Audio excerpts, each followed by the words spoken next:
বৃহস্পতিবার সকাল থেকে রাজধানীর মিরপুরে আদর্শ উচ্চ বিদ্যালয়ে কাজীপাড়া সিদ্দিকিয়া ফাজিল মাদ্রাসা এবং শহীদ পুলিশ স্মৃতি কলেজের এসএসসি ও সমমানের পরীক্ষা কেন্দ্র পরিদর্শন করেন বিরোধী দলীয় নেতা ও জামাত আমির ডাক্তার শফিকুর রহমান।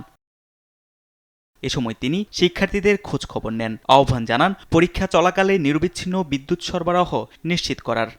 মেধার যত বিকাশ ঘটবে জাতি তত এগিয়ে যাবে।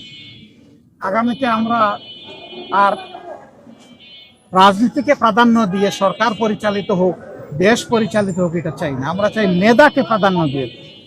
এটা জুলাই আন্দোলনের অন্যতম দাবি ছিল, প্রধান দাবি।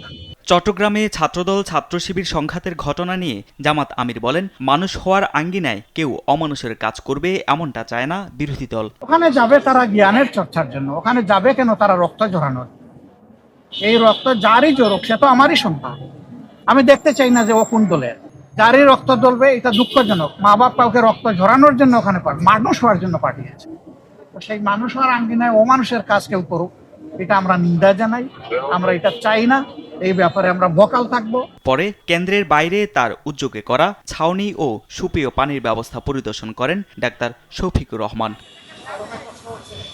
তারেক মাহমুদ সুজন, দেশ টিভি, ঢাকা।